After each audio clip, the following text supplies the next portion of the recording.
Hey everyone, how's it going? Forrest here, again with another installment of my complete analysis of all of J.S. Bach's chorale harmonizations. Today we're looking at O Herzensangst, O Bangigkeit, which translates to O anguish, O anxiety. This chorale has a handful of interesting features. We're going to hop right into the analysis because there's a bit to talk about. So we have 3 flats in the key signature. We start on E flat major and we end on E flat major. So I reckon the overall tonality of this chorale is E flat major.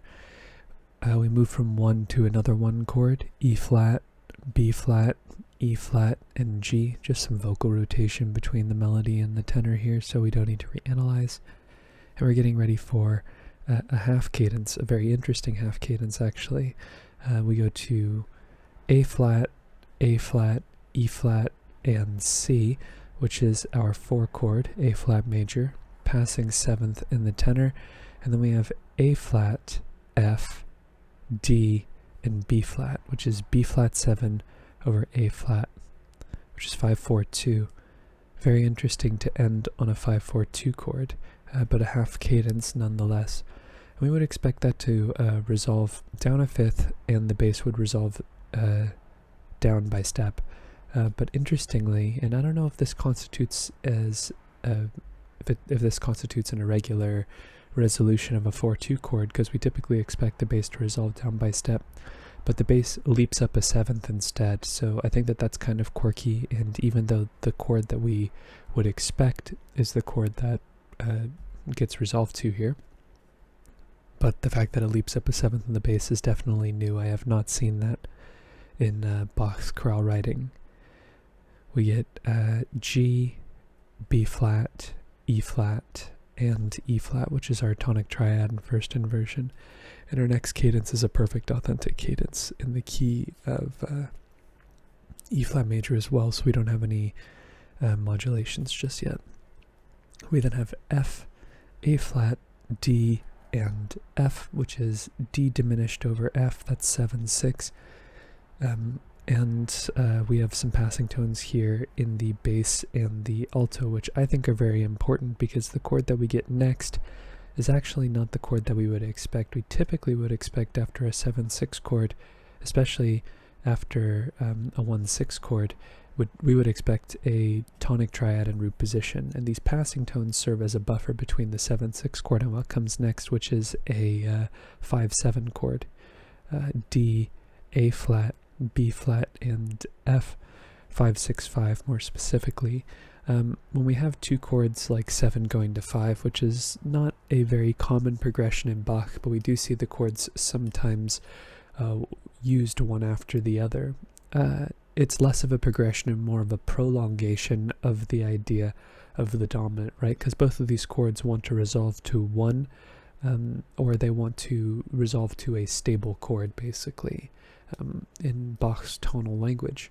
So 7 going to 5 is less about 2 unique chords happening one after the other, but rather 2 similar chords extending the same idea. And the reason why, or not necessarily the reason, something that sort of makes these 2 chords sound distinct from one another is the fact that Bach often includes these buffer tones. Sometimes we have a completely voiced chord in between the 2 of them. In this case we have, actually we do have a fully voiced chord now that I'm seeing it.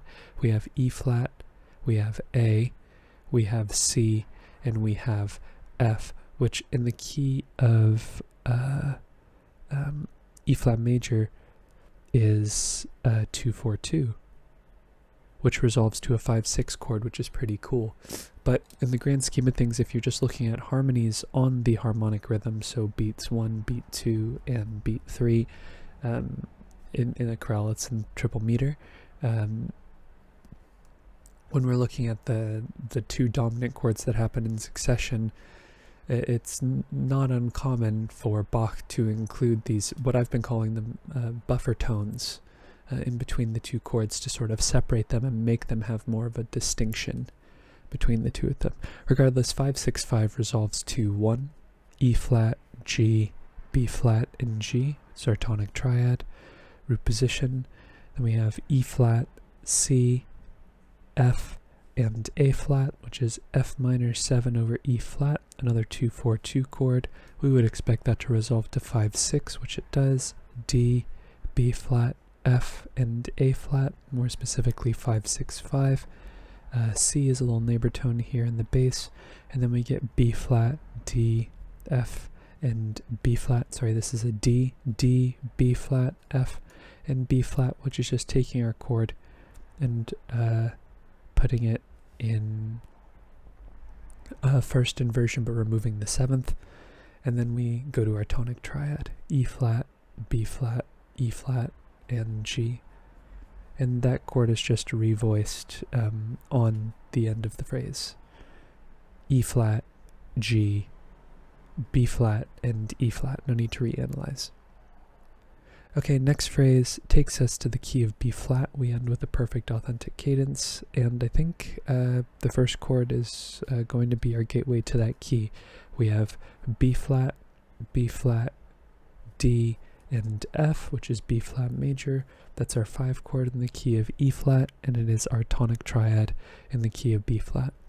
We then have E flat, B flat, E flat, and G, which is our 4 chord in the key of B flat with a passing tone in the bass. And then we get C, C, E flat, and A, which is our 7 chord, A diminished over C, and then we cadence on B flat, F, D, and B flat, tonic triad, root position. I'm actually going to walk back where the modulation happens just to be a little bit more consistent with how I typically analyze, which is later makes more sense to me. So what I'm going to do is I'm still going to call that a 5 chord, and I'm going to call this E flat chord here 1, and then we're going to call it 4 in the key of B flat. When I hear this progression, now that I'm playing it back in my head, it's a 1-5-1 progression. There's nothing inherently more B flat major like about B flat and E flat. It sounds like a 5-1 progression in the key of E flat, and then B flat gets introduced. It's a small little semantic gesture, but I think both analyses would be accurate. You could even say this E flat was a common chord between the two of them. I think it just depends on how you hear it. But all in all, I think the modulation happens latest by beat 2 of this measure right here. But moving on to the next phrase, we have a pretty cool thing here. We have a descending chromatic bass line, which is pretty cool. And we end with another perfect authentic cadence in the key of B flat major. And apologies for the formatting error here. The bass got input incorrectly here. So we start off with another B flat major chord, B flat, F, and D. That takes us to A, C, F, and C, which is F major over A. And then our descending chromatic bass line takes this A flat here and turns it into the 7th of 5 of 4. So we have A flat, D, F, and A flat, B flat, F, and D, which is B flat 7 over A flat, or in other words 5-4-2 of 4. So we have 5-6 resolving to our tonic, but the tonic is functioning higher than it usually does. It's functioning as 5 of 4. We know that because of this A flat. And then it takes us to 4 in first inversion like we would expect. G, B flat, E flat, and E flat. And the reason why we would expect it in first inversion is because it's coming from a 4-2 chord. So we've been seeing a lot of 4-2 chords in this particular chorale. This quirky one at the beginning where instead of stepping down it leaps up a 7th, but ipso facto they're basically the same thing. So 4-6 takes us to F, B flat, F, and D, which is B flat major over F, 1-6-4. And then here's an interesting thing. We get an intermediary chord between the 1-6-4 chord and the 5 chord. Typically we expect 1-6-4 to go to 5 in a cadential context. Sometimes we see it used as a passing chord. Other times, and I would argue more commonly, we see it used in cadential contexts where it's followed by a 5 chord, and it's almost like there's a double suspension going on where the root and the third of the tonic triad step down into the 5 chord. B flat goes to A, in this case a natural, right, and then D goes down to C. But in between those two chords we have E flat, B flat, G, and C, which is C minor 7 over E flat. We know that Bach loves 2-6-5 chords, especially in cadential contexts. We then have F, A natural, F, and C, which is our 5 chord. So I think this is an example of what I would call an interrupted 1-6-4 to 5 progression, where this 2-6-5 chord gets injected into the texture. And it's not super uncommon for Bach to do this, but whenever I see an interrupted 1-6-4 to 5, I use like the dashed bracket to indicate the fact that the chords are still related, but the 2-6-5 chord is functioning as a bit of an intermediary chord. So I don't know if this 1-6-4 chord is just happening in passing, or if this E flat is just like a neighboring chord separating the two. It's hard to know. I think they're both valid analyses. But we have a passing 7th here in the alto, and then we cadence on B flat, F, D, and B flat. It's our tonic and root position. Okay, next phrase takes us to the key of C minor, very similar to how the phrase before that took us to the key of B flat major. So we end with a perfect authentic cadence in the key of C minor. We start off with B flat major, B flat, D, F, and B flat, which is our tonic triad. I'm going to reiterate that because even though it's the same Roman numeral as before, when there's a line break, I think including the Roman numeral again is good for continuity's sake, so that you don't forget what just happened. Leaving a blank space at the beginning of a new system just looks kind of bare to me, so you don't need to include it technically if you can remember what happened in the previous phrase, but I think it doesn't hurt to reiterate it just for the sake of continuity. But notice how the A natural is gone. We have A flat here, and we have B natural as well. We have A flat and B natural. That's usually the hallmark of C minor. So I'm going to say this B flat major chord is also interestingly functioning as our subtonic 7th, and we've seen 7, like B flat major, the subtonic 7th, operate as a predominant chord in the past, especially in a modulation context. But when we go from B flat to B natural here in the melody, it does create that 7 to 5 progression, G, D, G, and B natural, which is not the most common, but we've definitely seen it in the past for sure.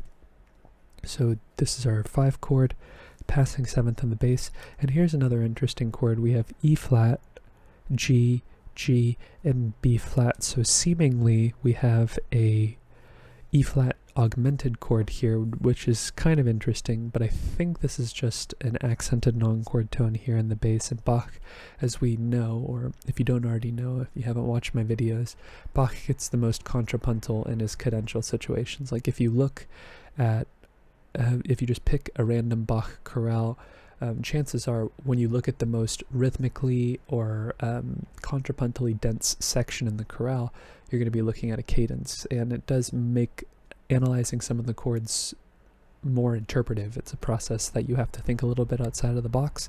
But here we have D, G, F, and B natural, which I think is actually just taking our 5 chord, adding a 7th, and putting it in second inversion. So it's just this passing idea here just includes the E flat, but I don't think the chord is really imparting too much on the harmony in the grand scheme of things. I think the fact that there's an augmented triad there is more coincidental than it is integral to the cadence. I don't think this is an augmented triad to a 5 chord to a 1 chord. We have seen 3 go to 5 go to 1 in the past, but I don't think that over this short a span, especially in triple meter, subdivision in triple meter is relatively uncommon because the measures are shorter, and the measure almost in and of itself has a built-in subdivision in the form of beat 2. So all in all, I think this is just expanding upon the idea of the dominant again by respelling it, and then we go to C minor. C, G, E flat, and C, which is our tonic triad in root position. Moving on to the next phrase, we have, if you haven't already sort of identified the harmonic scheme of this particular chorale, we have 1 key for 2 measures, another key for 2 measures, another key for 2 measures, and then the chorale returns back to the tonic key for the final measure. So we go from E flat to B flat to C minor to E flat at the end, but we spend 2 measures exploring each key. Yes, so the next phrase continues in the key of C minor, no modulations just yet. We have B natural, we have D, we have G, and we have D, which is G major over D, that's 5-6, and that goes to C minor, C, C, G, and E flat. Then we have another C minor chord, C, C, G, and E flat, but with a passing seventh in the bass, and that takes us to A flat, C, F, and F, which gives me kind of a vibe of the previous, I guess the previous second phrase in the section where we have this line here where we have a tonic going to a 5-6 chord. It's not exactly the same, but it sort of evokes a similar vibe with less chromaticism going on here. But we eventually arrive at a 4-6 chord, right? F minor over A flat, and that takes us to C minor over G, G, C, G, and E flat, so 1-6-4. And would you believe it, another interrupted 1-6-4 to 5 progression. We have F, C, A flat, and D, D minor 7 flat 5 over F. We know that Bach loves 2-6-5 chords, especially in cadential contexts. But it's interesting to see it in the context of it interrupting a 1-6-4 to 5 progression, and it's typically a 2-6-5 chord that does that. It's a little neighbor tone chord here. But that takes us to 5. G, B natural, G, and D. Passing seventh in the alto. Go ahead and use this dashed bracket to show the relationship between the 1-6-4 and the 5 chord, but not linked together as if they were next to one another, but broken because there's something in the middle. And that takes us to C minor, C, G, E flat, and C, which is another perfect authentic cadence. So very similar in comparison to the previous section. Maybe this chorale is sort of a ternary form, or maybe an even more elaborate form than that, like a quaternary form, 4-part form, where we have an A section, a B section, a C section, and maybe a coda. I wouldn't constitute this as its own section. Maybe an A section and a B section. I think that there are different ways that you can go about looking at it, but definitely if you break this up into two phrases or 2-part phrases, the middle sections are similar to one another, and the first section has sort of its own unique profile. So A, B, B prime, and then maybe like a C phrase here. But that takes us to C minor like we would expect. C, G, E flat, and C. Last phrase takes us back to the key of E flat, and it starts in a very interesting fashion. I think that we're in the key of E flat major from the very beginning. Actually, are we in the key of E flat major from the very beginning? Maybe not. I think you can make an argument that C minor is our common chord in between the two of them, but because we go to E flat 7, you could be saying that that is 5 of 4. But I don't think there's anything more E flat major like about seeing E flat 7 than it is C minor like. This could just be 5 of 6, which I think I'm going to analyze it that way. We have G, we have D flat, E flat, and B flat, which would be 5, 6, 5 of 6 in the key of C minor, and that takes us to A flat major, A flat, C, E flat, and C, which is our 6th chord. And then I think this is going to be our gateway to E flat major, I believe. Just because the progression in the grander scheme of things is going to look more E flat major like at this point. So we'll say that this is now our 4th chord in the key of E flat, neighbor tone here in the tenor, and then we get A flat, C, F, and C. So seemingly this looks like a 2-chord in first inversion. In first inversion. But I think actually what's happening here is that this C is an accented non-chord tone, and this D is actually the root of this chord. And this would actually be 7-6-4, D diminished. 4 going to 7 makes more normative sense as a chord progression in my eyes. And it's not necessarily that 4 going to 2 is not a valid chord progression. I mean, we did see 7 go to 5 earlier in the chorale, but I I think in this case, because it's a bit of a contrapuntal section, we can sort of extrapolate a greater chord progression from all of the minutiae. In this case, it could be 2 going to 7, 4 going to 2 going to 7, just that thirds-based progression. But I don't think that's necessarily the case. And I think that Bach plays with the idea of 2 and 7 coinciding with one another with quite a bit of frequency in his writing, because they are pitch content-wise very similar, but functionally very different. And generally speaking, chords that have similar pitch content are substitutable for one another, but 2 and 7 from a functional standpoint aren't really substitutable for one another, because the tone that makes them different is the leading tone. So anywho, after 7, that takes us to E flat major, E flat, B flat, G, and E flat, G, B flat, G, and E flat, which is 1/6. And here you could analyze this progression as actually, I'm going to walk that back and do the exact same thing that I did here in the third phrase, where I'm going to say that the modulation happens a beat later than what it usually than what I originally analyzed it at, because there's nothing inherently more E flat major like about D diminished than it is C minor like. So I'm going to call this like 6 going to 2, so 2 6 4, and then in the key of E flat major we'll call it 7 6 4. Just because there's nothing that's been a complete dead giveaway at this point except for the way that this resolves. So the reason why I think that we're in the key of E flat major by this point is because we would expect in the key of C minor for this D diminished chord to resolve to G, G major, the dominant, but here it's resolving to E flat. It's functioning like a leading tone chord, and that should be reflected in the analysis.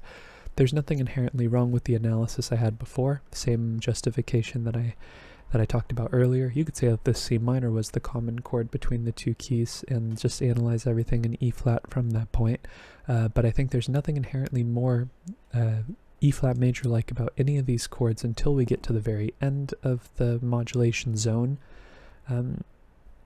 Then they are C minor like. So I'll analyze it in C minor for as long as possible, and then put the E flat modulation where it feels the most appropriate at the end of the zone, generally speaking, unless there's a compelling reason otherwise.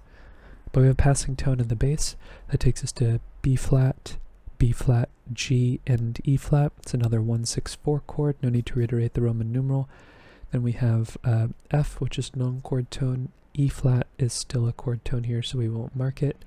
That takes us to B flat, F, and D, which is our 5 chord, so we actually end the chorale with an uninterrupted 1 6 4 to 5 progression. That's pretty nifty. A flat here is our chordal 7th, but it's a non-chord tone in this context. And then we end with a perfect authentic cadence. We have E flat, B flat, G, and E flat, which is our tonic triad in root position.